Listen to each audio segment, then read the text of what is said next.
As we are going to study Coulomb's law here, but firstly जो 11th class में पढ़ रखा है वो देखते हैं क्या है। तो वहाँ पे एक लॉ पढ़ा था यूएलजी, जो जिसके सिमिलर है Coulomb's law.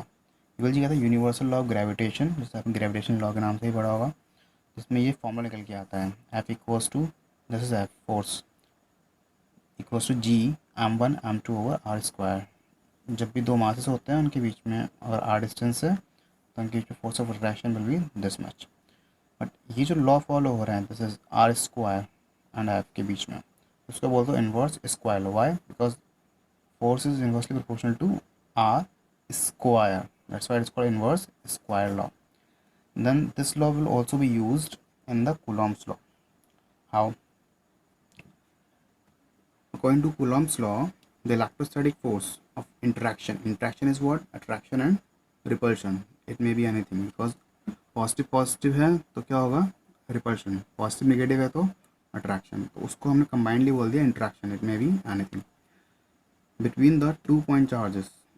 The electrostatic force between the 2 point charges directly proportional, that is directly proportional to the product. यहाँ पे भी क्या है? masses का product। यहाँ पे भी क्या होगा? charges का product of the magnitude of the charge, and inversely proportional to the square of the distance between them, acts along the line of joining the two charges। कैसे? फर्स्ट स्टेटमेंट तो ये हो गया that F is directly proportional to q one and q two. Second statement will be 1/r square, that is inversely proportional to r square. Combine कर दिया दोनों को तो क्या बन गया? Q one q two over r square.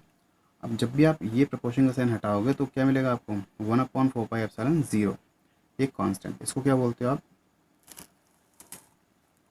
Electrostatic constant.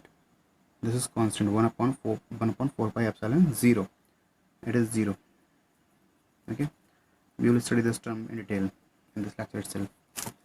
Then what is this? 1/4πε0 is what? It is electrostatic constant. Then it must have some value. It is what? 9 into 10 to the power 9। अब इसकी unit भी होनी चाहिए, तो unit निकालेंगे हम फॉर्मूले से। Again formula was this,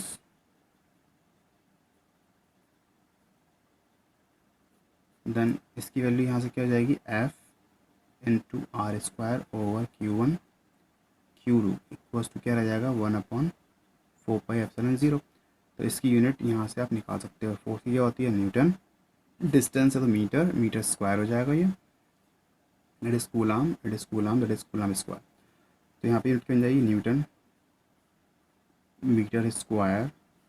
coulomb इसके ऊपर जाके क्या बन जाएगा? Coulomb to the power -2। That will be the value of constant, electrostatic constant. and emphasize it is the value of 1/4πε0, not the value of 4πε0। जब भी 1 में होगा 4πε0 तभी ये वैल्यू होगी इसकी। Okay, know what is this epsilon 0? ये आपकी नया टर्म होगा एप्सिलॉन 0। एप्सिलॉन 0 का बोलते हो permittivity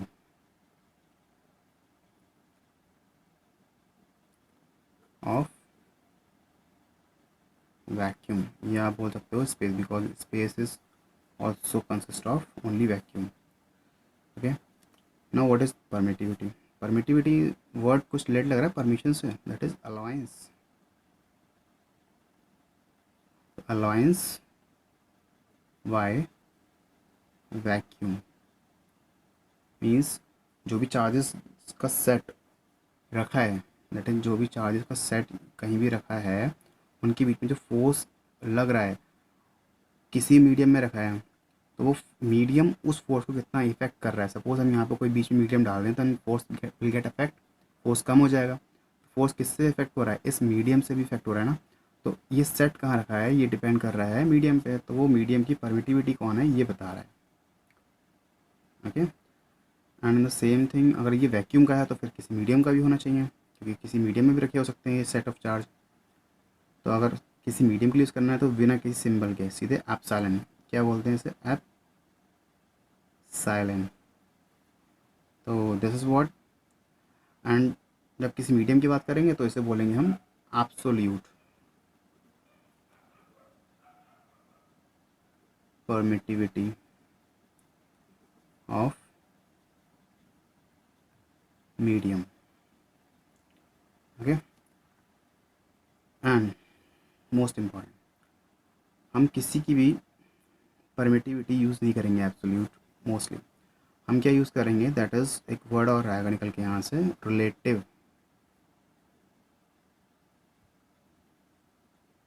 permittivity. Now what is relative permittivity? It is relative. Firstly we will understand what is the meaning of relative. इसका मीनिंग होता है कंपैरिजन। जब हम किसी चीज़ का कंपैरिजन कर रहे हैं किसी चीज़ के साथ, वो कैसे, वो ऐसे लाइक अगर हम कोई मीडियम ले रहे हैं, ठीक, एंड हमें वैक्यूम में पता है दैट कितनी होती है परमिटिविटी दिस, तो अगर हम इस मीडियम की परमिटिविटी इस वैक्यूम की परमिटिविटी के साथ कंपेयर करेंगे तो कैसे करेंगे, सपोज दैट आप परसेंटेज निकालते हो तो आप कहते हो 5 रुपी 20 का कितने परसेंट है, तो 5 ऊपर रखते हो 20 नीचे रखते हो एंड देन 100 से मल्टीप्लाई करते हो, you will get what 5 that is equal to 25%। यानी आप इसको कंपेयर कर रहे हो इसके साथ, तो उसको ऊपर रखते हो इसको कंपेयर कर रहे हो, आप कंपेयर इसको कर रहे हो तो इसको ऊपर रखोगे। इसलिए बता रहे हैं because many times there is a confusion that ऊपर कौन सा रहेगा, एप्सिलॉन या एप्सिलॉन ज़ीरो, तो जिसका कंपैरिजन करना है उसको नीचे रखना है। Okay, then this will be the ratio. अब कौन सी परमिटिविटी है, रिलेटिव, तो आप सिंपल से है तो परमिटिविटी यूज़ करोगे एप्सिलॉन, बट रिलेटिव है तो उसके लिए सिंपल यूज़ कर लोगे r, that will be your relative permittivity. And mostly इसको यूज़ कर लेते हैं हम के की फॉर्म में, और इसके बहुत सारे नाम भी हैं, that is first name is dielectric constant, other name भी हैं जिसको हम डिटेल में पढ़ेंगे थर्ड यूनिट में, दैट इज़ कैपेसिटर। बट अभी के लिए फ़िलहाल यही, that relative permittivity is what, the ratio of the absolute permittivity to the permittivity of the vacuum. और आप ये कह सकते हो that absolute permittivity is what, this into this, simple। okay, this is all। and वो मतलब इसके आगे अगर कांस्टेंट की वैल्यू देखें दैट एप्सिलॉन ज़ीरो की, it is what, it is a definite value, that is 8.85 × 10⁻12, and again unit will be the reverse of this, just reverse of this, because this is below, this is above, and this will be above, this will be below, and will reverse. So it is what, an inverse meter to the power -2 and c to the power +2, that just reverse.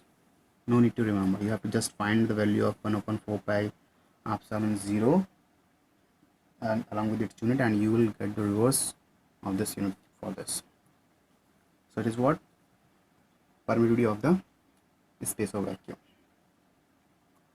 Now next thing is Coulomb's law in vector form. This will be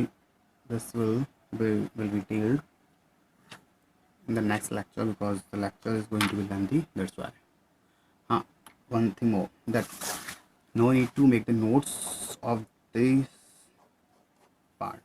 This is just to remind you that what you have studied in the 11th class. You have to make the notes from this thing according to Coulomb's law, and the similar manner all this. Okay, thank you.